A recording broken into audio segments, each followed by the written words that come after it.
હવામાન નિષ્ણાંત પરેશ ગોસ્વામીની આગાહી છે. આવી રહ્યો છે વરસાદનો સૌથી શક્તિશાળી રાઉન્ડ. સૌરાષ્ટ્રના અમુક વિસ્તારોમાં આગામી 36 કલાકમાંથી ભારે વરસાદની આગાહી કરી છે. બંગાળની ખાડીનું ડિપ્રેશન વધુ સ્ટ્રોંગ બન્યું છે, જેથી વરસાદ આવવાની શક્યતા સેવાઈ રહી છે. Story report by Paresh Budhbhatti.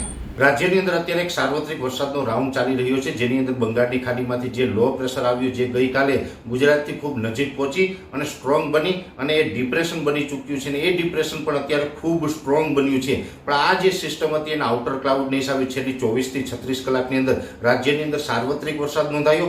મોટાભાગના વિસ્તારોની અંદર 2 થી લઈને 5 ઇંચ જેવા વરસાદો નોંધાયા છે અને અમુક વિસ્તારની અંદર 8 થી લઈ અને 12 ઇંચ સુધીના વરસાદો પણ પડ્યા છે. પણ અત્યારે જે છેલ્લી 36 કલાકની અંદર જે વરસાદો એના કરતા પણ ભયંકર વરસાદ છે હવે આવનારી 36 કલાકની અંદર જોવા મળે તેવી શક્યતાઓ છે. કેમ કે અત્યાર સુધી જે આવા વરસાદો પડ્યા એ સિસ્ટમના આઉટર ક્લાઉડની અસરને કારણે હતા. હવે આ સિસ્ટમ આપણી ઉપરથી પસાર થઈ રહી છે અને અત્યારે જે સિસ્ટમ છે એનો જે સેન્ટ્રલ પાર્ટ હોય છે મધ્ય ગુજરાત અને સૌરાષ્ટ્રના અમુક ભાગો પર અમુક પાર્ટ છે એના દક્ષિણ ગુજરાત તરફ ઝૂકેલા છે. એટલે જોવા જઈએ તો સિસ્ટમ છે અત્યારે ભાવનગરથી લઈ ખંભાતનો અખાતના અમુક વિસ્તારો કવર કરી બરોડાથી લઈ અને આણંદ, નડિયાદ, અમદાવાદ, કપડવંજ અને જે વિરમગામ અને સાણંદ સુધીના વિસ્તારો છે આ વિસ્તારો ઉપર અત્યારે આ સિસ્ટમનો સેન્ટ્રલ પાર્ટ છે. આ સિસ્ટમ અત્યારે ધીમે ધીમે પશ્ચિમ તરફ ખસી રહી છે. એટલે આ કચ્છ અને સૌરાષ્ટ્રના પાર્ટ ઉપર થઈને પાકિસ્તાન તરફ આ સિસ્ટમ આગળ વધવાની છે. પણ આ સિસ્ટમ એ તરફ આગળ વધે ત્યાં સુધીમાં આજે 26 તારીખ સાંજ સુધી, 26 તારીખને રાત્રિ,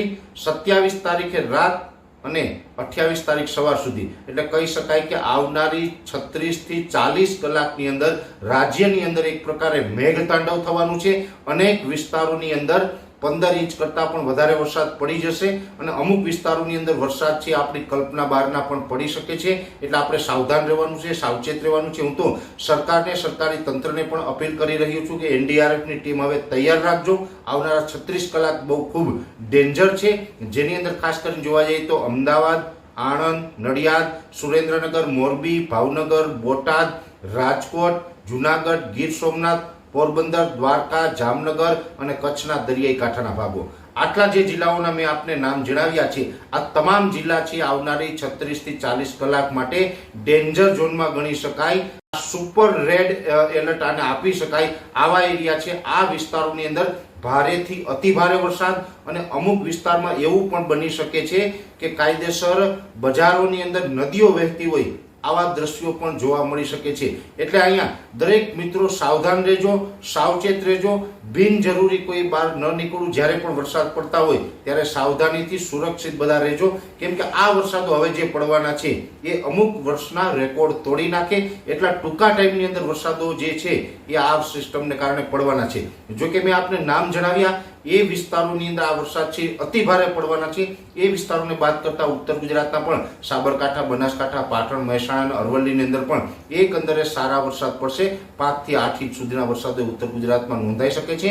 દક્ષિણ ગુજરાતમાં પણ તમામ જિલ્લાઓની અંદર એકંદરે 5 ઇંચ આસપાસના વરસાદો પડી શકે છે. સૌરાષ્ટ્રના પણ બીજા વિસ્તારો છે એની અંદર એકંદરે સારા વરસાદો પડી શકે છે. પણ અમુક વિસ્તાર છે એની અંદર અતિ ભારે વરસાદો પડવાના છે, જેની નોંધ લેવી. જ્યાં અતિ ભારે વરસાદ પડશે ત્યાં 15 ઇંચ આસપાસ અથવા તો 15 ઇંચ કરતાં પણ વધુ વરસાદ છે એ ટૂંકા સમયની અંદર પડી જાય. એટલે આ એક મોટો વિસ્તાર છે કે જેને આપણે રેડ એલર્ટ માની રહ્યા છે. અને મોટા વિસ્તારની અંદર એક સાથે જો એટલો વરસાદ પડતો હોય ત્યારે અતિવૃષ્ટિ અને હોનારત જેવા માહોલો સર્જાતા હોય છે. એટલે આવનારી 24 જે આપણે 36 થી 40 કલાક છે એ ખાસ કાળજી રાખવી, જેથી કરીને આપણે બધા સુરક્ષિત રહી શકીએ. એટલે આવા વરસાદો છે એ આપણી ઉપર પડવાના છે અને આ સિસ્ટમ છે સંપૂર્ણ આપણી ઉપરથી પસાર થઈ જાય ત્યાં સુધી લગભગ 29 તારીખે સવારનો સમય હશે. એટલે 29 તારીખ સુધી આ સિસ્ટમની અસરને કારણે ગુજરાતના અલગ અલગ વિસ્તારોની અંદર વરસાદો છે ચાલુ રહેશે. આવું ચોક્કસ મારું માનવું છે. લોન પર ફોન 15 વર્ષ જૂનું ગુરુ મોબાઈલ એન્ડ ઇલેક્ટ્રોનિક્સ. દરેક કંપનીના જૂના અને નવા મોબાઈલ લોન ઉપર મળશે અને ઇલેક્ટ્રોનિક્સ આઇટમો ફ્રીજ, ટીવી, વોશિંગ મશીન. ગુરુ મોબાઈલ એન્ડ ઇલેક્ટ્રોનિક્સ, સંતોષી માતાના મંદિર પાસે અને અમારી અન્ય બ્રાન્ચ ગુરુ મોબાઈલ પોઈન્ટ, આભા હોટલ નીચે, પેટ્રોલ પંપ સામે, ભુજ. તો મેળવો લોન પે ફોન અને તમામ ઇલેક્ટ્રોનિક્સ એપ્લાયન્સીસ.